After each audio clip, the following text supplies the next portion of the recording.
pledge allegiance to the flag of the United States of America and to the republic for which it stands, one nation, under God, indivisible, with liberty and justice for all. This meeting is being live streamed by Chelmsford Telemedia and posted to the CPS website for interested community members to access and watch. In-person public participation will be taking place tonight in accordance with the Chelmsford School Committee Public Participation Policy. Anyone speaking tonight during the public input portion of this meeting has notified the superintendent's office of their desire to speak and been provided with these guidelines.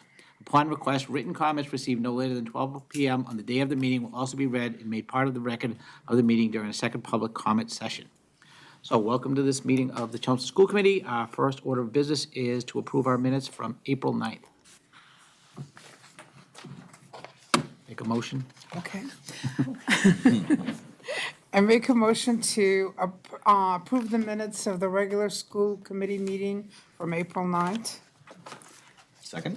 Right. Oh, Okay, sorry. any corrections? Did you want that one? All right, all in favor? Aye. Aye. Aye, I'm distracted. There's a giant ant walking. 4-0. 4-0. It's coming towards you. Okay, up next are Oh, it's a Chelmsford carpenter High School ant. student representatives after we shoo away the ant. So the Chelmsford High School Theater Guild is presenting Are We There Yet?, which is the annual children's play written and directed by students. It will run April 25th to 27th with 4 performances, including a matinee on Saturday afternoon. General admission tickets are $10 each and sold at the door outside the Performing Arts Center. Additionally, Triumph Music Honor Society students will be helping out with the annual Instrument Test Drive, which is an event where incoming middle school students can try out various band and orchestra instruments and see what they like best. Triumph students will also be hosting a bake sale at the event, which will be on Saturday, April 27th from 9 to 11:30 at the CHS lobby. Hello, everyone. So the week before break, the high school's music department, so band, orchestra, and chorus, got to go on a trip to New York City on Thursday, Friday, Saturday, and Sunday, and they got to experience the city, take tours, enjoy musical performances, and partake in their music department's clinics. And the junior class's Old Hollywood-themed cotillion will be taking place on Saturday, May 11th at the high school from 6 to 9 p.m., and students will be able to purchase tickets during their lunches in front of the CAF on Monday through Wednesday, the week of the 29th, and they will be $35, and students can purchase that with cash or a check written out to CHS class of 2025. And today, former Celtics player Chris Herron came to the high school for a second time since 2012 to share a story with addiction and substance abuse to the high schoolers as well as the 8th graders. I'm super glad and thankful I was given this opportunity to listen to his story and experiences, and I know I can speak behalf on the students when I say it was really an impactful speech. Thank you very much. Any good news? Yeah, we have 2 pieces of good news. We welcome back, obviously, our students and staff. It's always nice to have them come back from vacation. It gets a little quiet around here. So we're happy to see the schools are full with everybody back. And then our students that went to Argentina returned, as well as our students that did their exchange in Spain, and they all had a wonderful time. Great. Anybody else have any good news they want to share? Okay, all right, we're now to our first public input session. I don't see anybody in the audience, so I think we're safe to say that we don't have any. Yeah, no one had registered registered risk. for the first one. All right, so we'll move on to new business. Great, a few pieces of new business, again, kind of good news tonight. The first one I put in your packet, the MSBA initial compliance certification for the Parker Middle School project. So we have kind of achieved the first phase of the project. There's 8 different steps we have to go through. And whenever we complete a step, I'm just going to put it on the agenda so that you can kind of track the progress with us. But we submitted our compliance certification, and then the MSBA got back to us 2 days later and said their council had reviewed it and accepted it. So we do have that now complete. So we're shifting into the second stage, which is to work on setting up the, the school building committee, working with the town manager on that. Hopefully we'll have that tidied up by the end of next week, be able to present that to you at the next school committee meeting. And we also, just as a reminder, have a town meeting next Monday. So that's the regular spring town meeting. We'll have our budget on the agenda, and we also have the feasibility study. So although that wasn't required until the end of the vote, we're doing that early because that's when our town meeting happens to fall. So we may hopefully be able to check that off the list as well. So we'll be presenting and recommending that funding next Monday. But first phase, the initial compliance certification was completed and accepted, so we have that behind us. Okay. Any questions? Yeah. Just, is the feasibility stuff part of the whole budget presentation, or is that going to be a separate article? It's a separate article. It is, okay. Yeah, and if you like, I can actually email you. I sent Town Manager Cohen the presentation I was going to do for the regular budget, and then separately the presentation for the feasibility study. I'll email you both presentations if you want them ahead of time, just to take a peek at. What I had to do is kind of come up with an abridged version of the feasibility study one, because when, we had Linda keeps reminding me of this, but when we had the public session, I tended to talk for a little bit, so we have to kind of get it down to 10 minutes, and it can't be the hour and a half that we went. So I picked out 8 or 9 kind of key slides that just talk about the project, talk a little bit about Parker School, why we selected that, talk about the enrollment that we're going to be dealing with, the increases over the years. And then I have the additional slides in the back of the packet, but I'm not going to speak on them unless someone asks a question. I will say that we've had about 200 views on the video that we did that night. I had sent that out to all the town meeting reps. So I do hope that people were able to kind of watch that and at least acclimate themselves with the project. So when they come, we certainly want to talk about it and answer questions. But I'm hoping we're in pretty good shape on that as far as being prepared. But I will send you out the 2 different presentations. That's okay, I'm no rush, I was just kidding, it's a separate article, yeah. Oh, it's a separate article. I do think in talking to Paul that all of our articles should be dealt with at the Monday night town meeting. The budget's always first, so we know we'll do that. And then we have the town's capital plan, that usually comes pretty early on as well, and I think the feasibility study follows that. So hopefully the school department articles will all be addressed on Monday night. Any other questions or comments on that? Well, just looking at this whole sign off on this agreement here, it looks like, first of all, it has ongoing obligations where we have to, provide information if anything changes, all kinds of different obligations here. What is the project manager? Is that a totally separate position that's hired throughout the process? Yes, so what we're trying to get funding for is to fund the feasibility study. The 2 key components of the feasibility study are actually procuring what they call an owner's project manager and a designer for the project. So those are the 2 kind of biggest elements of the feasibility study. Okay. So that's the $1.8 million that we're seeking, which we would get about a 52% reimbursement for, which is good, and I have that breakdown in the slideshow. But the owner's project manager technically would work as our agent for the project. So they would be involved in the day-to-day, kind of oversight of the project. They're the group that actually does all of the different submissions to the MSBA when it comes to like the different schematic designs that we'll want to look at, the options. They serve as our agent. So we're going to be very working closely with them, but that's a key role. And then the second key role is called the designer. So that's like the architect who would actually be putting everything together. And there's a whole designer selection process that we have to adhere to, but that we wouldn't get into until we actually get to feasibility. But that's what that $1.8 million funds, a portion for the OPM and a portion for the designer. Okay, and one more question on this. In terms of the role of the school committee in the entire, Dennis got to sign this, I can see that. Right. So he's binding the school committee in some ways here. What do we, for example, have any say on the hiring of this manager and of the designer and so on? How does that work? So the school building committee that we put together as the next step would be the group that would actually interview and be part of the procurement process.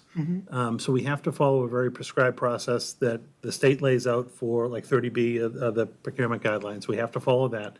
The MSBA has a very kind of prescriptive set of documents that we have to go out and put out to be able to get the OPM on board. But ultimately, your representatives on the school building committee would vote to select the OPM. And then the OPM also then has to be approved by the MSBA, so the MSBA has to sign off on it. That group would report regularly to the school committee, so they would be a group, kind of like the DM group. They would come, quarterly or however often we need them to give presentations and updates on how the work is progressing. So that's how you would kind of get your input. When it comes to the designer, the process has changed significantly over the last number of years. The MSBA actually has more kind of say and control in who the designer is, because when you go through the designer selection process, they just have more votes at the table. to actually figure out who that person is. So obviously, they want you to work with a firm that can work well with the OPM and can understand the community. Because they're paying for so much of this project, they want to make sure that they have kind of pre-screened who the designers are that are going to be eligible for that. We obviously still have a say, and we get to participate, but it used to be that the municipality selected both and just kind of ran with the project. Now the designer does have to go through the designer selection process, which is a little bit, we have a little bit less control over that. But we are going to be able to have full control over the OPM, the project manager. Thank you. And just a refresher, if we have this approved at town meeting, how long would that process then take from that feasibility study? Would take us how? Sure. So if that gets approved at town meeting, again, we're kind of doing a little early because we technically are going to be in what's called eligibility through the end of the calendar year, through the end of December. So the very earliest we can hit our 8 milestones and then ultimately be able to go before the MSBA to be invited into feasibility would be the February of '25 MSBA board meeting. So then the work would commence then, and it's at least 14 to 18 months. So what they said is the earliest we would ever finish feasibility would be July of '26. So we would then likely be looking at going to the town for some type of a vote in the fall of '26 or winter of '27. And there's no way to kind of jump those dates. We have to stick within those dates. All right, any other questions on this? Great, all right, one step down.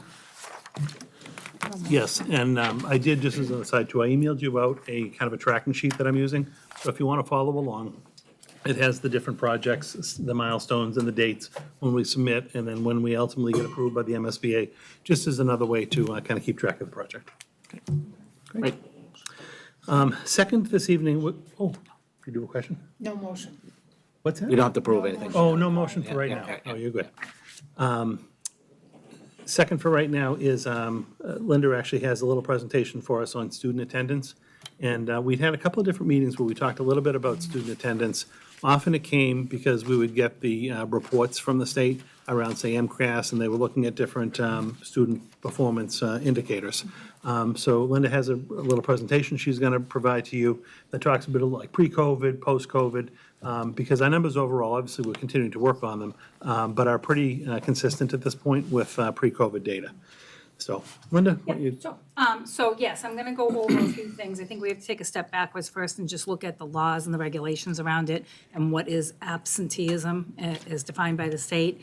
Then I had pulled 5 years of data pre-COVID to 2023 from the state specifically, and then just to give you an idea of what our attendance looks like now, and you'll get a little sneak preview of panorama and with flat data. So there's been a lot of talk in the news. You probably see a lot of articles too talking about student absenteeism, what's happening in many towns. It's prevalent across all of the Commonwealth. So it's not just a Chelmsford piece, but just to get an idea of what we're actually looking at for our schools. So first things first, I mean, coming to school is compulsory. So students by the age of 6 and up until 16 must be in school. Right? So that is the law, that's General Law 76. And the regulation for DESE on top of that actually supports this, talks about that as soon as a student turns 6, that September in that calendar year that they turn 6, they must be in school. And they must go to a school that's either the town school or a school that is approved by the school committee.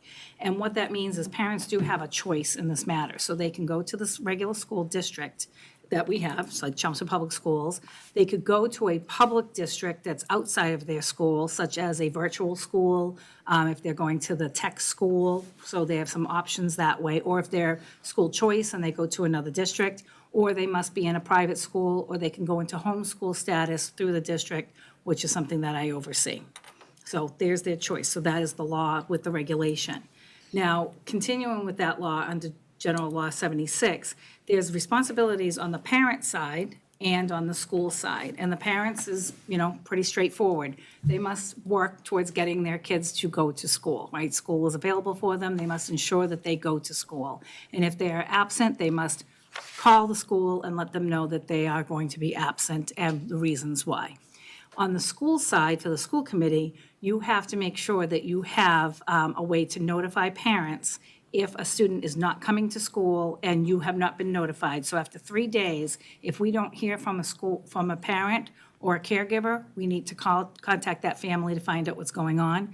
And after 5 days, we have to make sure that there's a plan in place for the student to start to come to school. So the schools are continually working with families. There's a lot of moving parts in here, but we have an obligation to make sure that we are contacting the families and working with the families. On top of that, we have to have clear policies, and we have to have it written in our handbooks. So your policies under students, under J, it's in multiple places about student attendance. It's not just one about attendance, you have several of them. So it is in our policies, and it's written in the handbooks, both the K through 12 handbook that governs a lot of different pieces, and CHS has a separate addendum that talks a lot about the high school and all of their rules and regulations that go along with that. So we're meeting both those obligations. We just need to work with the families and be sure that they're working on their obligation, which sometimes is the most difficult part, right? Because we're not necessarily in control of what's happening at home. So that's a little bit of the background on the laws.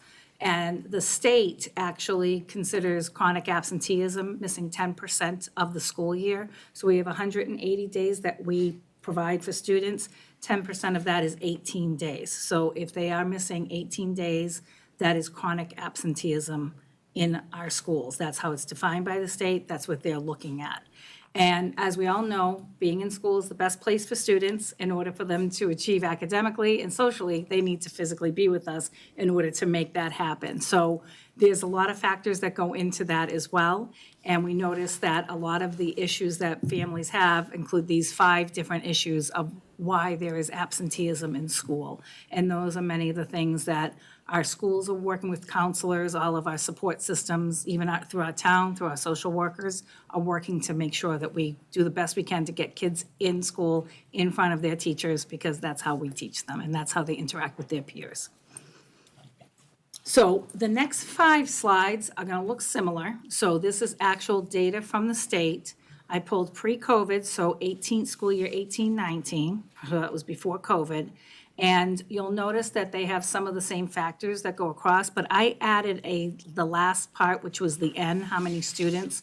Because sometimes when you see a percentage, you need to know how many students you're actually looking at to see how big it is, because sometimes a percentage looks big, but it ends up being like 1 or 2 kids. So for me, I added that on there, and hopefully that's a little bit helpful for you. And what happens is the state puts together, they look at all students, but then they break it down into the different subgroups to see if there's some issues or areas that you would want to focus on. Overall in Chelmsford, and you'll see this as a theme as we go through these next 5 slides, we are always meeting our attendance rate, which you want to be at 90 or above, and we're always usually anywhere between 94 and above, so 94 to 97, depending on the subgroup and depending on the year. So we are meeting the state requirement for attendance in all of the subgroups and all students. But then what you want to look at is, as you go across, they give you the average of absences for each of those subgroups. So it's about 7.5 absences for all students. And then you want to start to look at the chronic absenteeism, and anything that's 10% or more are areas that you would want to focus on and work with those students and those families. So you start to see an uptick when you look at some of your subgroups like economically disadvantaged, high needs, ELL, and students with disabilities. So that is those are some of the areas that they're working on and looking in those areas. But overall, that subgroup is meeting attendance requirements if you look at the number of students.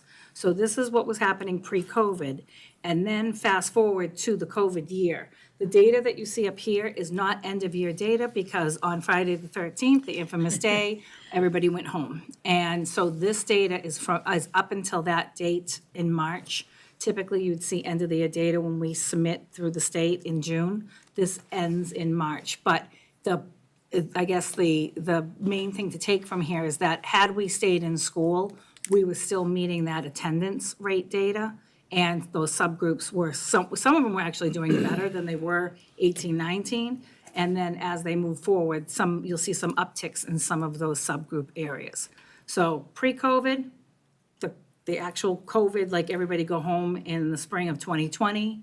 And then as we move forward, this is where you'll start to see an uptick in some of those chronic absenteeism pieces. However, I'll tell you, it was very difficult to do attendance when we had that hybrid year because there was they're absent virtually, they're absent in person. I don't know, they're absent virtually all the way through. It got very difficult to actually do attendance. So I am sure that there are some like missteps in here where, I mean, we have teachers in the room now, they probably will tell you, it got very tricky where you had half the kids online, half of them in front of you, and you're trying to do attendance.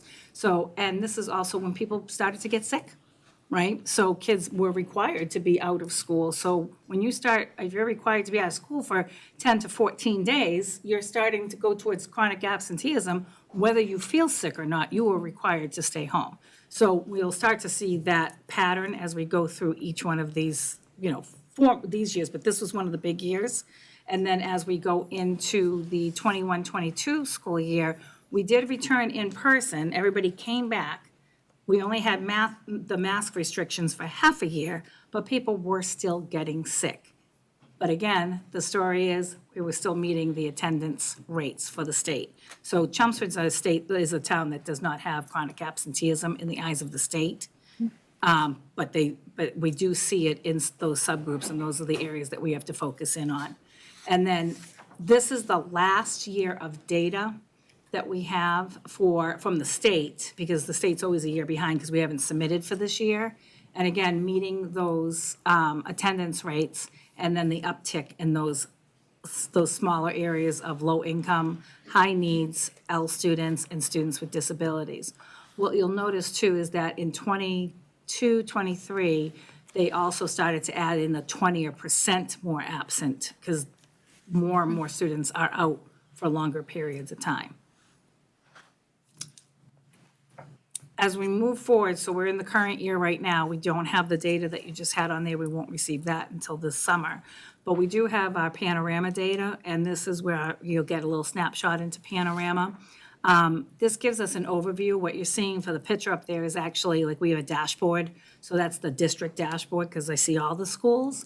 And you'll notice that we're at 91%, so we're well on our way of meeting our absenteeism rates for the state. However, two things you have to keep in mind. So we did have a total of 4,959 students. I pulled this data on April 12th. April 12th was the day before vacation. So we do see a little bit of decline right before vacation weeks, and you'll see that in the slides on the schools. It's almost like I call it EKG. It looks like an EKG as we go through it. And you'll always see the dip in every school right before vacation week. And then you also see a dip like in that January-ish, February time where that's when people are getting sick too. So none of this is surprising. When we look at our panorama data, we want to be meeting 95%, which is even higher than the state. So we tend to be at 95% attendance for our students overall. That was going to be a question. Is that 91 on April 12th? That is on April 12th. Right, because you look at the average, the overall averages are much higher than that. So Correct. that's just April 12th. Right, so when we go to these next few slides, you're going to see the April 12th date and then the year to date, so how they've been doing. Yeah. So as we look at volume, and this is the EKG, hopefully your EKG does not look like this, you might need to see a physician.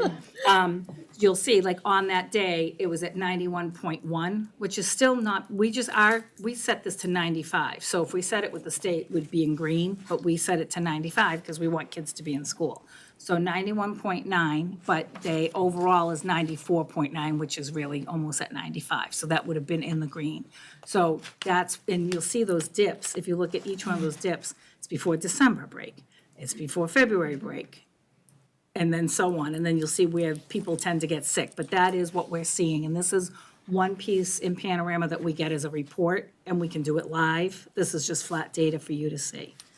And then as we go through the schools, you're going to see the same common theme as you go through each one of these schools. You'll see a little bit more of an uptick in attendance when you start to get into the middle schools and high school level. And again, right on that cusp of 95 at Harrington and those dips right there, right before vacation. Although theirs wasn't bad right on that April 12th day compared to some of the other schools.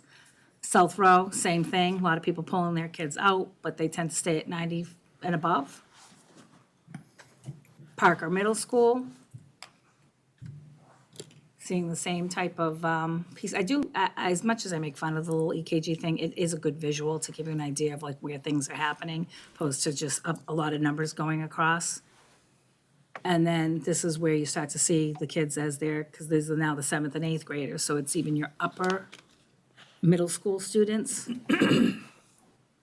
and the high school. They're almost like flat, except for right before December, because a lot of times too, high school students, they need to be in school too for their grades and their other events. So there is a little bit more of like a pull for them to go in, but there is a lot of missing attendance. Like on that day, right before vacation, 82.2. There was a lot of high school kids out on that Friday before school vacation. So what are some of the things that we're seeing? I mean, overall, we meet that requirement. From, if you look at all students from the 18-19 school year to last year, when we received the data from DESE, we only had a 1.4% difference. So for our overall, which is, you know, a good thing, we'd like to see it better, but we haven't made a significant change. The current year attendance is on track for meeting at the end of the year attendance, so we're not concerned about not meeting our requirements or for the majority of our students. And then we do see that higher occurrence of absenteeism at the middle and high school levels. We do have to monitor those 4 subgroups that you see there: economically disadvantaged, high needs, students with disabilities, and L, because that will be important. That's where we're seeing a lot of the dip, and we have to find out what are the reasons. Is it for some of those reasons that I had in the previous slide? Is it transportation? Is it illness? Is it, you know, lack of, you know, being able to access something? So those are the things that people are working on. And then we have action steps that are going through. So, you know, this is, sorry, my action steps didn't go through. It went through up there, but not here. So there is an attendance committee, and quite honestly, that was put together originally because the courts have opened up again. And when we're sending kids for attendance issues, they're requiring parents to come in. So a lot of those meetings were online, and that was difficult because parents were not showing up. So the attendance committee originally got together because now they're required to go back to court, and these parents are being pulled back in. So they wanted to, you know, make sure the process and the procedures that each one of the schools were doing was the same, rather than it just being haphazard. So it's actually a good thing that the courts are open and having parents come in, because it's more accountability. The judges are like, get here, these kids need to be in school. So that's helping us that they're requiring them to come in person. There is representation from all the schools on this attendance committee, from the administration, to make sure that these policies and procedures are in place, being done the same way, sharing ideas on how they're having students come to school. The student service director is spearheading this whole piece, because there are many students that are on IEPs that need to come to school, and that's where she wanted to put her focus. And the coordinator of social emotional learning and counseling is on there too, because they're working with the with the counselors that and our social workers that are helping these families. So for these students that have chronic absenteeism, they're putting together specific plans for them. So this is where you see the work of the counselors, the social workers, the school psychs coming together and making sure that there's plans for these families, and working with even Department of Children and Families to make sure that students are coming to school and the importance of coming to school. And then obviously our social workers and counselors are working not only with the families, but they're doing home visits. They're doing community connections with families. They've been very helpful, especially the social workers who have that skill in that area, and just making sure that they're seeing these families. Because they need to be, as we said, schools need to be, kids need to be in school in order for us to educate them. So this is just an overview to give you what's happening with attendance and how that's affecting us in Chelmsford. Anybody have any questions? I'd like to see all that green on the chart. I mean, that's Yeah. it's positive. I'm glad we do that. It's a high percentage still. It's great. It is, but Is- it's also, for me, I mean, 5% of students not in every day not being there, I think that's a pretty high number, but in any event, one of the things that we've been discussing quite a bit during the strategic planning in that equity group that I've been a part of is the transportation piece. The transportation is just so absolutely key in some of these families. They just cannot, if they miss the bus, or even getting them to the bus, is sometimes just an impossibility in a particular day. Right. You know, one of the other things that we run into too is that there seems to be a new trend of like people pulling their kids out of school to go on vacation, right? So rather than going to school, they pull them out for long periods of time, or we have a lot of families that go home to their home countries for a visit, and it's disruptive because they're gone for over a week, sometimes 2 weeks, right? So we look at some of those factors and how it's affecting kids. The home visits tend to slow down as the kids get in the upper grades because there's a little bit more of like a, responsibility, and they can't miss like their AP classes and things like that. But there seems to be this, like, we just pull kids out because it's cheaper to fly, it's more convenient. I don't know. There's a variety of reasons, and they want it to be an excused absence, and we're like, it's not an excused absence. And correct me if I'm wrong, at the high school and the middle school, we've had programs, especially for medical, kids that are out for medical reasons, to transition back in, a little bit at a time.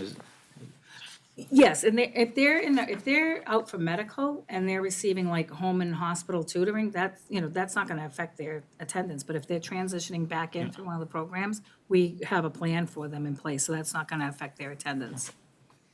All right, any other questions?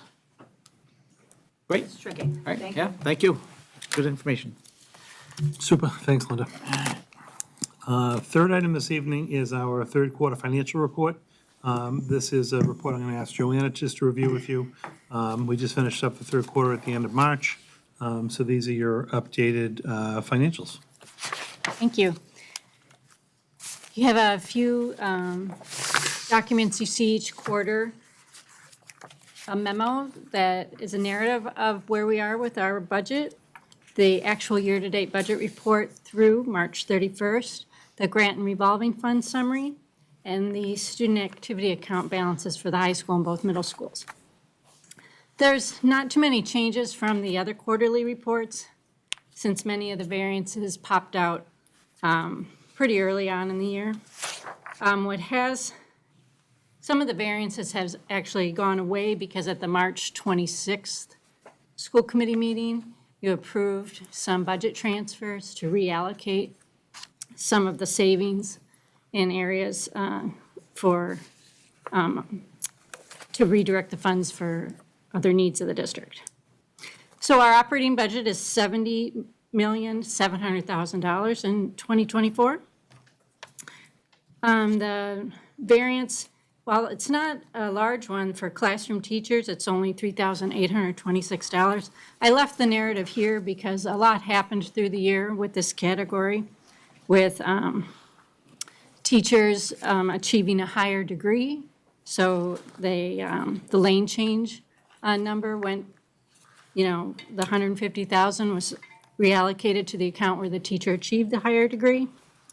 We did have some variances for teachers being hired at less than Master Step 3.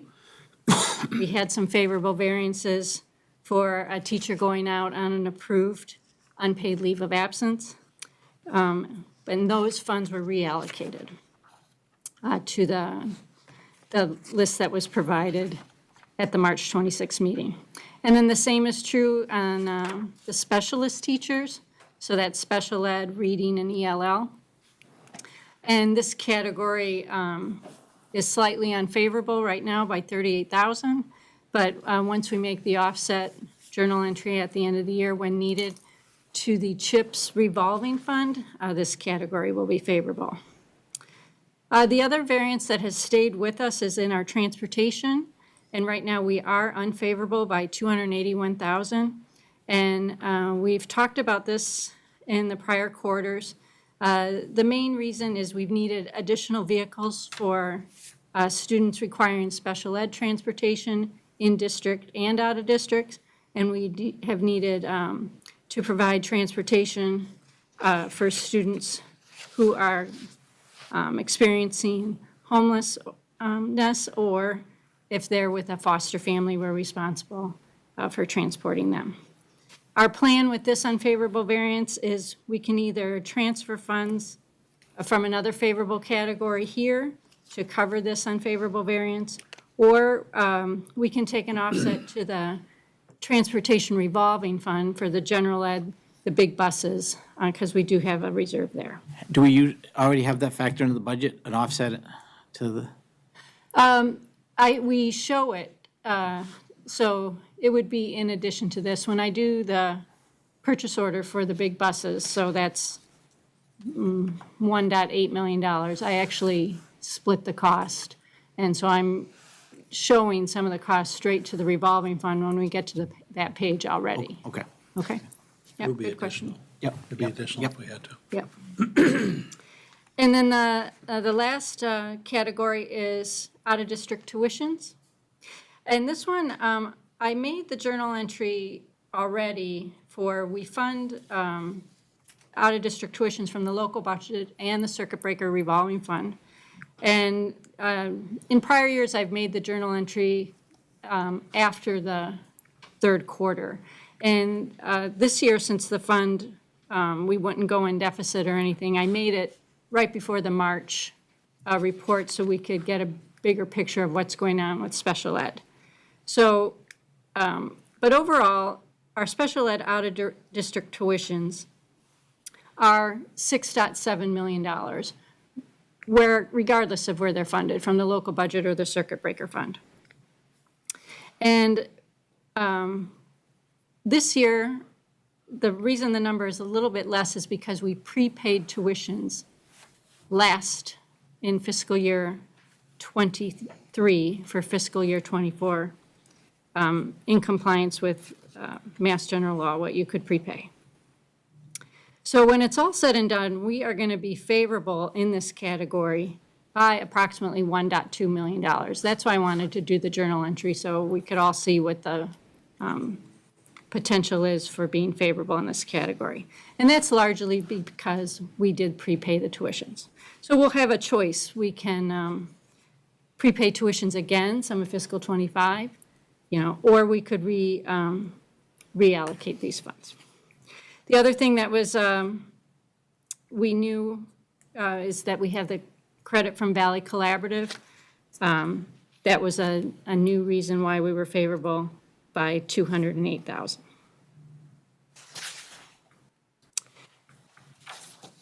And then the last page shows, even though the school choice revolving fund is not helping to offset special ed tuitions, I just wanted to show the fund balance for you here. We are at, we are projected to be at about $2.66 million. And what this is funding is the one-to-one computer initiative each year. So any questions on the $70,700,000 operating budget? Just one question, just in the Munis report, just under textbooks. Yes. I think it's page 10 in the report. Sure.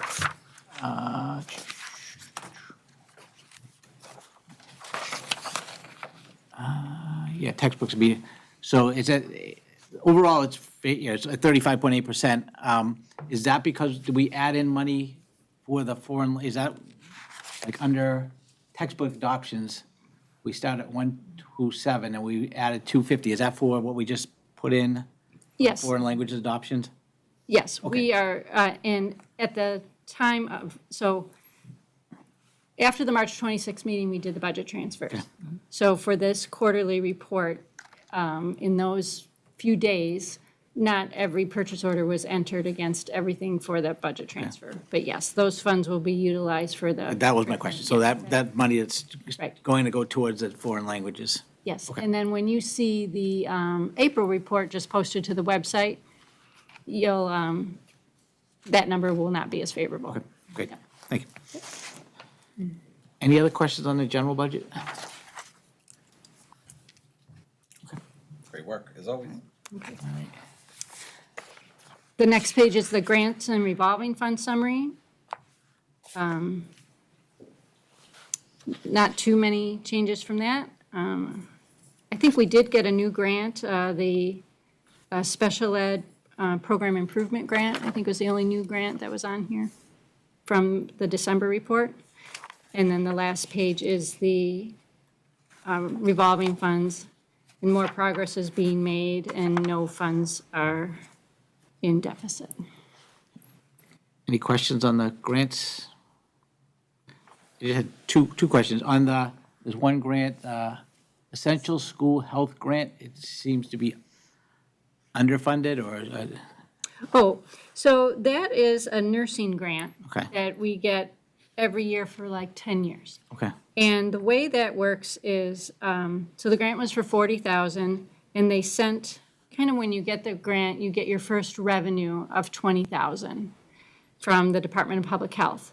And then they will send the second half, actually, I think it just came some day in April.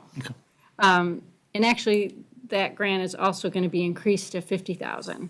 So we knew that that additional funds were coming in April, and actually, this was the grant that funded when the student was talking about the Chris Heron presentation. This was the grant that funded that. okay, thank you. Go ahead, Maria. There's a question here on this ESSER 3, okay, so we've still got $548,000 on this. Yes, This is, what's its end date? When do we have to spend it by? September 30th, 2024. Okay, so it's coming up, It's coming up. and we've got plans for it? We do. And we'll be giving a presentation probably in May of the Okay, plans for that. And then we also actually have to report our plans for that to DESI by May 10th. right. Okay, super, thank you. My other question is on the special ed reserve account that we've set up, we put money into it. Yes. When did we transfer that last year? When did that go in? I didn't think we transferred any last year. That's what happened. That was established in the end of fiscal '22. Okay, And then it's just, the reason it's going up is it earns interest. Okay. And the interest has to be recorded in the fund. got it. Yep. All right, great. Any other questions on grants? The next set of documents are the student activity accounts for the high school and both middle schools. So it shows the overall balance and then the balance by club. So the high school's at 233,000. The McCarthy Middle School is at almost 42,000, and the Parker Middle School is almost at 50,000. Any questions, excuse me, on the activity accounts? Good. All right, well, thank you very much. As always, great job. Thank you. Thank you. More good news. Yes, actually, fourth on the agenda this evening is Linda will just share with you the good news about the anticipated last day of school. I'm always the good news person. I don't know how I got voted that one, but yes, so this is the yearly memo that goes out. Just to give you a summary, obviously back in December 2022 is when you had voted on the 23-24 school calendar. Thank you very much. And that had us with an end date for students on June 20th and for staff on June 21st. And that had the built-in 6 provisional days due to no school or closures. So during this past school year, we only used 1 day. We're not going to talk about that day. It happens to the best of us. So 1 day of the 6, even though we're only required by the state to have 5 built-in days, you have to offer 185 days. So if all goes well, the last day of school for students would be on June 12th, and that is a half day for students, full day for teachers. And the last day for teachers would be a half day on the 13th. There's a little bit of caveat to this, though. Because we have only used one of the 6 days, which is really one of 5 days with the state, if there were to be any inclement weather or any reason to close a school between now and March 31st, we would be required to make those days off. So hopefully there's no windstorms, there's no anything that knocks out electricity, hashtag Byam Elementary School. Don't say it. Why I you won't, say I it? know, well, that's That wasn't the even one. funny. May 31st, All right, right? I take it back, I take it back. They would be required to do so, because I know that people always say in April, like, oh, we don't have to make up any days if anything happens. That's only if you've exhausted those built-in days. We have not, so there'd still be 4 days out there. However, we're not anticipating anything bad. It's all gonna be great, so if if all goes well, June 12th for the students, June 13th for the teachers. Great. Okay, any questions? Yeah, but Linda said March 31st by mistake. Yeah. Oh, did I say March May 31st? Sorry, yeah. May May 31st. I 31st. was reading March 31st because Yes. it required, sorry, May 31st. Exuberant about Everything has to this. be fine. Great. I'm sure everybody at home was happy to hear this. Yes, there's been a lot of questions, a lot of phone calls. And everybody in the coming. audience, too. Everybody, yeah, there's a lot of calls. People need to make plans, so plan on that. Okay. Next up is just the school committee warrant signing schedule. We had already had a warrant signing schedule for the year. This just gets us through the end of June. So we just updated it with adding the new school committee member, and Diana went on, and then Donna went off. So no other changes. We'll do a full one for next year, but this just gets us through the end of June. Any questions? So we're just at the end there. Everybody's good still with just, we have 3 people, but just having one signature is still good with everybody? Yeah, okay. And then whenever, I think Diana will start up next one, so if one of us could go in and just help her out and kind of give her, show her the ropes, that'd be great. Okay, perfect. Great. I'll update that in your packet afterward, your online packet as well. Then the 6th item this evening is the school committee meeting schedule for next year. And so there was a schedule in your packet, but then Susan actually brought up the fact in September, I had listed the 3rd as a date for us to have a school committee meeting, but that's an election day. So we don't meet on days when there's an election. So on your desk tonight, I gave you a new one that was highlighted in yellow. So we're just recommending, if we work off this revised schedule, to have the school committee meeting on the 10th instead of the 3rd. And then the other thing is, I was talking to Dennis about last year, and it actually worked out well. March, we switched the dates from the 1st and 3rd to the 2nd and 4th, because when it comes to this February vacation week, we always do the budget meeting the week right after. So then if we actually kept the 4th, we'd have 2 meetings kind of butting up against each other. And then in April, we don't meet the first Tuesday because that's town election day. So we don't actually meet until the following one. So by moving the 2 March dates, it just spreads out the meetings a little bit for us to do business. So I updated the March dates also on here to be March 11th and 25. So if you want to take a look at the revised dates, I would recommend those dates. If there's any questions or you want to talk about anything, certainly can. But I would just work off of the revised draft that I left you at your desk tonight. Anybody have any comments on the schedule or anything they want to change? Looks good at this point. I'm sure we'll hear some feedback, and then we'll let you know. I mean, About this schedule? oh, this schedule? No, I don't. That's our schedule. Wrong schedule. What's your feedback? Sorry, wrong schedule. You're good. There's a lot going on. So if not, I'll take a motion to accept the revised. Okay. So can we not have? I make a motion to accept the revised 2024-25 school committee meeting schedule as presented here. You want this one? I said. Any further discussion? You are gonna hear about the schedule from me now that I said that. And then I'm good, though. That's my only. All right, you have something? No, that's all I got. All right, all in favor of approval? Aye. Aye. 4-0. Okay, so I'll get that updated, and I'll also get that in your packet for you. 7th item on this evening's agenda is just your school committee liaison assignments. I'll turn this over to Dennis. Yep. Yeah, so I didn't make a lot of changes because most people seem to be comfortable with what they had. A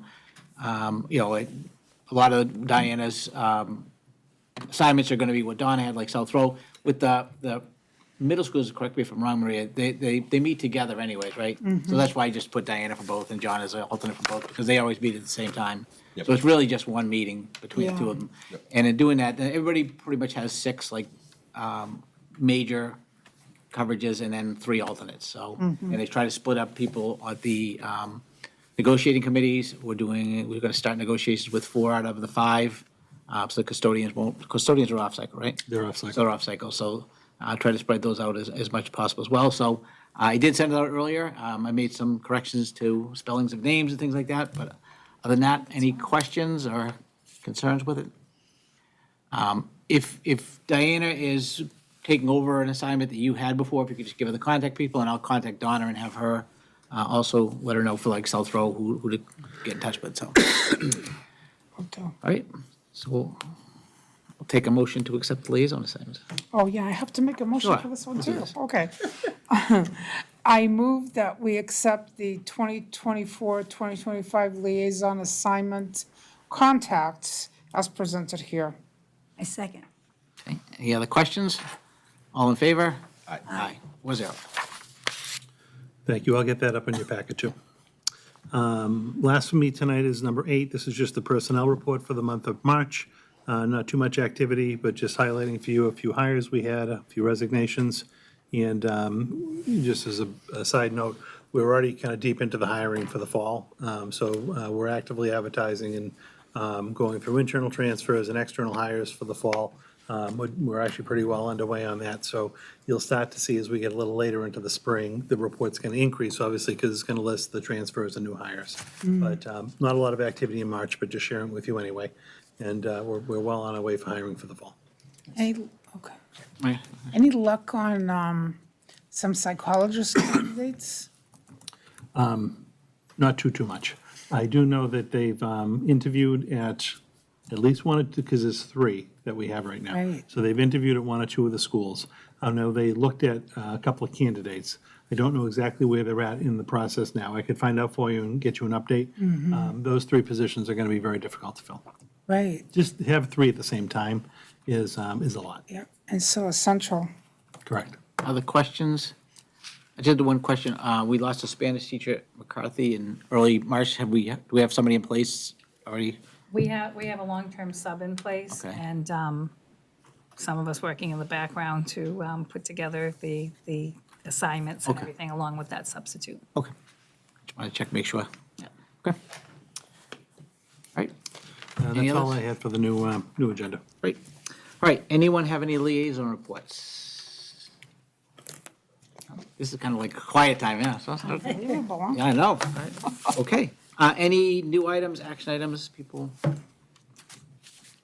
Look forward to seeing you guys Monday. Yeah, I was just going to remind, we last week Monday, there is a pre-town meeting on tomorrow. Tomorrow night, 7 o'clock at the senior center. Are you gonna, Yeah, I'm going to go. so if anybody has questions, Yeah, I do have to Paul, I'm not going to present, but I'm going to be there Okay. as he reviews the articles, just in case anyone had a question on budget or capital or the feasibility study. So I'll be there tomorrow.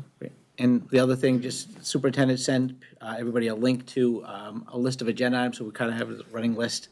So if you see anything that's not on there that you would like to put on to the, one of the upcoming agendas, just send me an email and we'll try to get it on there. Yeah, and I can just kind of figure one of out. the things I've been thinking about that we really should, I think we should look at again is, we've now had 1 full year of the middle school reorganization here.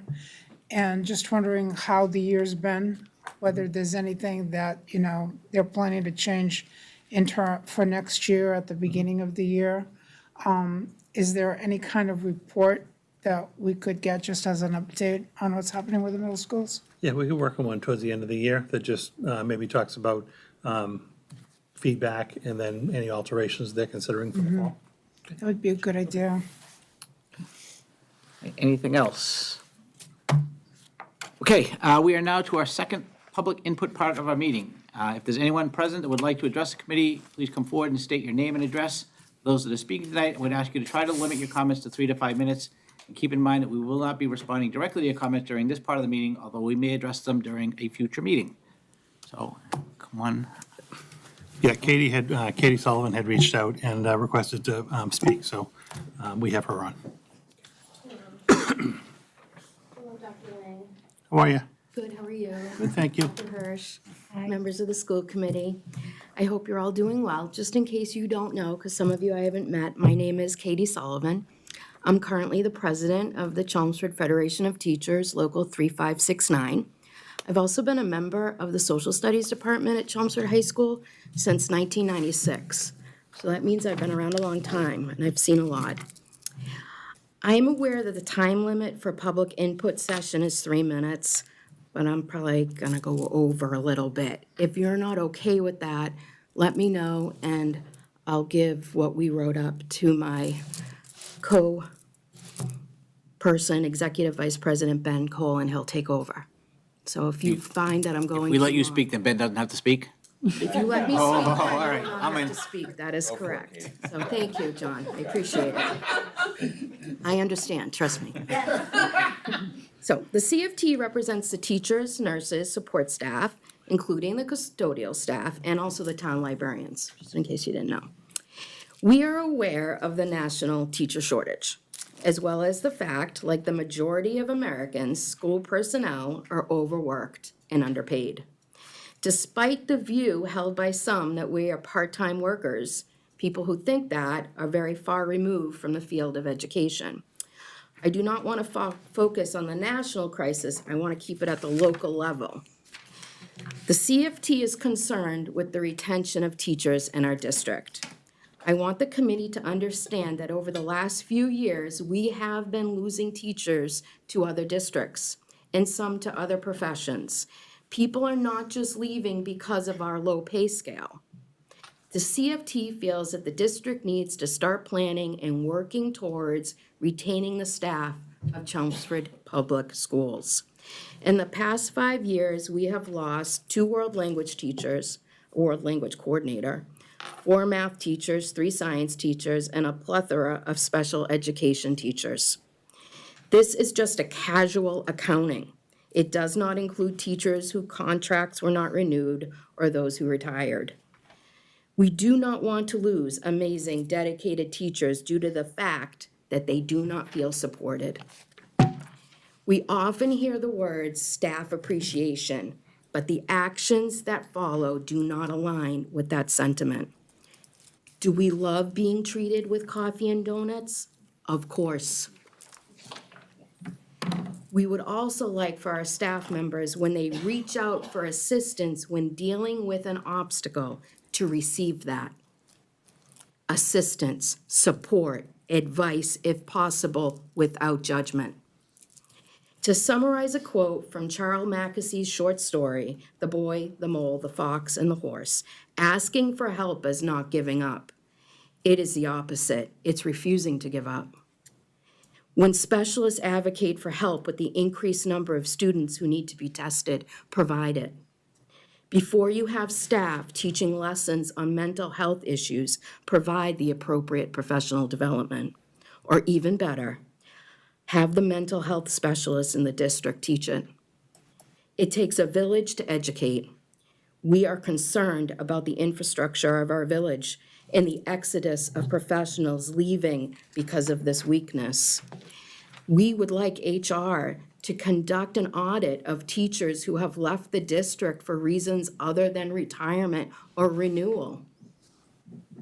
Over the last school year, scores of staff members have shared with us their specifics where they do not feel supported, especially after they have voiced their concerns regarding services students should be receiving.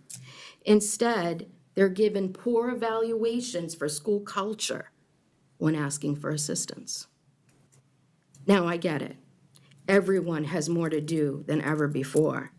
No one has more to do than teachers. Well, we all want in this profession, we all went into this profession knowing we should have to work outside our contractual hours. That's not the complaint. The complaint is simple. When a staff member voices their concerns, as a district, we need to assist them, not make them feel like quitting is the only option. Because who will you hire to replace them? Honestly, who's going into this field? Not as many people as once used to. Certainly, they're not coming to Chelmsford when they can earn thousands more within a 15-mile radius. Instead, invest in the staff you have, not just financially. Provide us with assistance when we ask for help. Provide us with the professional courtesy that we have earned. Value our expertise as the educators who deal with Chelmsford students on a daily basis. Provide training on effective educational management to your administrators. Educating children is not a business. More than several administrators in this district have less teaching experience than recent classroom teacher hires. If we are not provided with the support, the committee will see a more glaring negative impact on the school district, which will have a negative effect on property values. Will I leave? No, sorry. I'm too old to start over.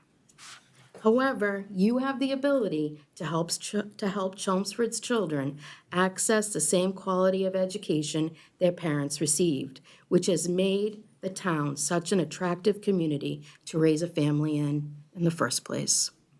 The biggest factor that influences property values is the trust in the municipality's school system. We want to bring the trust back and make it stronger. Thank you. Thank you very much. Anybody else looking to speak tonight?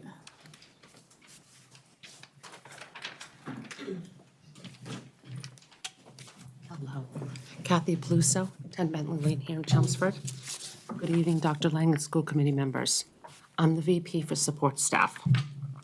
As you know, finding substitutes to cover for teachers' absences, meetings, etc., has been a significant challenge this year. With lack of substitutes, the administration has relied on paras to fill in when and where needed. Coverage by paras can span anywhere from 45 minutes to an entire day. Paras are willing to assist, but more concerned that the coverage takes away from their primary responsibility for working with special ed students. A practice and time required for paras to perform these duties varies from school to school. With the para out of the room, this has a huge impact on the students and also on the teachers. Thank you for listening and hearing the concerns of the paras. We are always open to discuss further to find different solutions. Thank you. Thank you very much.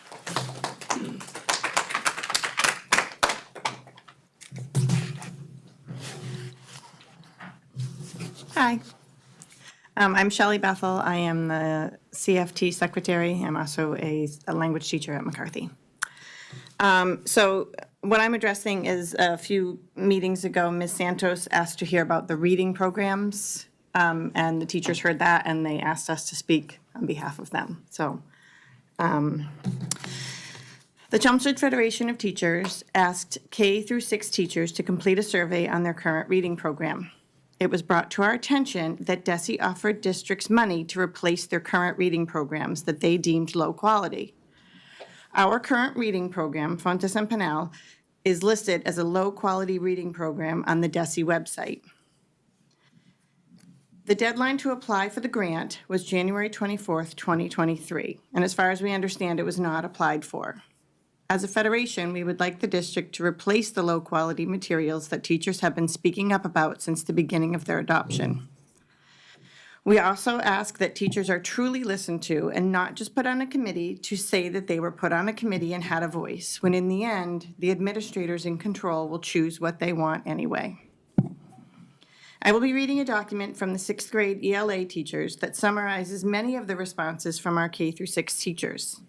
I will also email each of you the full document of responses so you can read through it. They are compiled into one document so every participant is anonymous. Please keep in mind that the reason for this statement is to better the education of our students by trusting the educators in the classrooms who know their students best and what they need to be successful. So this is the letter. Dear Dr. Lang and members of the school committee, recently, a request was made to inquire about how the Fontes and Pinnell reading curriculum is working in classrooms and how it is being received by teachers. As 6th grade middle school teachers, we are writing to share our comments and concerns about the curriculum, as we often have different concerns and needs than the elementary teachers, although a lot of the concerns were similar to what the elementary had. From the initial adoption of this program, we have voiced concerns. Historically, Chelmsford has asked teachers to pilot several new programs before one is chosen. For this program, pilot teachers were told to use the program for a year and pick elements that they thought should be used. There was no discussion about looking at any other programs. From the beginning, the teachers felt that it was not middle school appropriate, and the elements of the program that teachers found to be the least valuable were purchased. The K-12 reading coordinator told us that the elementary teachers piloted several programs and chose Fontes and Pinnell because they really liked it. However, she was unable to tell us why this program was chosen. Since the program has been adopted, teachers have expressed their concerns many times about the following issues.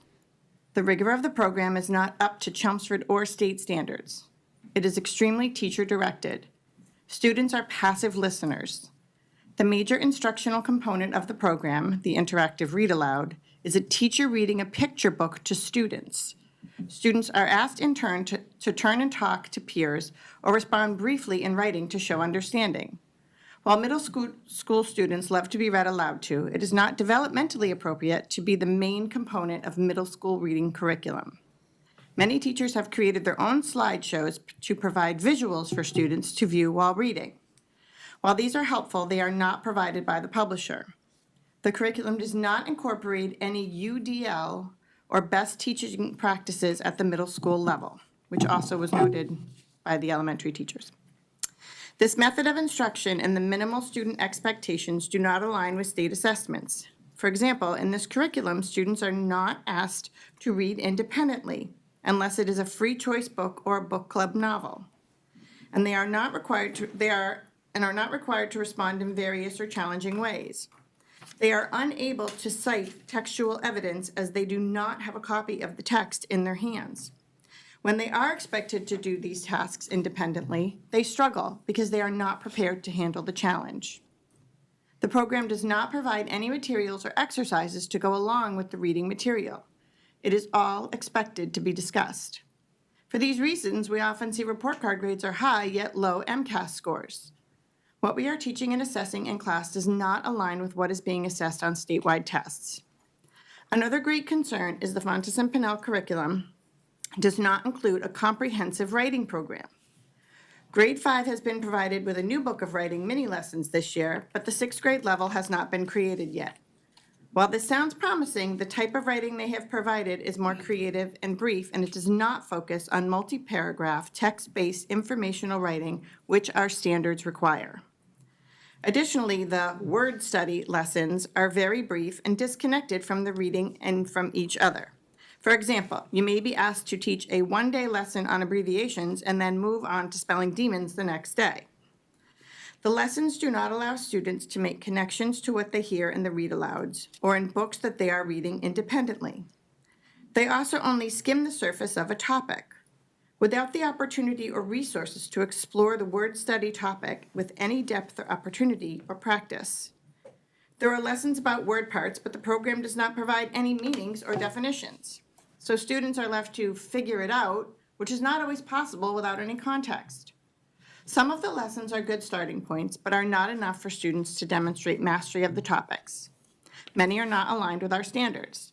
We have also voiced concerns about the book club component of the program. Some books are chapter books, while others are picture books. With the exception of the fairly generic card offering discussion questions to be asked at the conclusion of a book, there are no materials to provide to see if students are understanding what they are reading. Much of the professional development we have been given since we have started using this program has been low quality. Much of the PD has been focused on grades K through 5, which excluded us. At times we have wondered if the curriculum for grade 6 is truly completed, as we are often not included in the materials provided. These are a few of our concerns regarding the program. It certainly has gaps that a comprehensive reading, writing, speaking, and listening middle school curriculum should not have.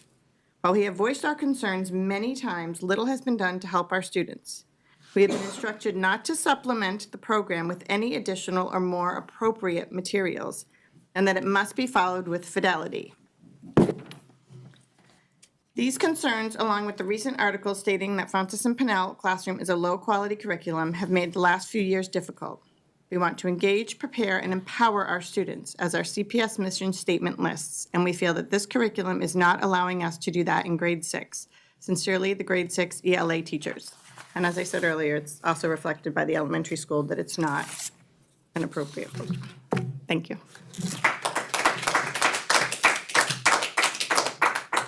Would anybody else like to speak? Oh. All right, well, thank you all for coming tonight. Yep. Thank you. All right, anybody have anything else? Okay, I'll take a motion to adjourn. Oh, I make a motion to adjourn. I second. All in favor? Aye. Aye, 4-0. Okay.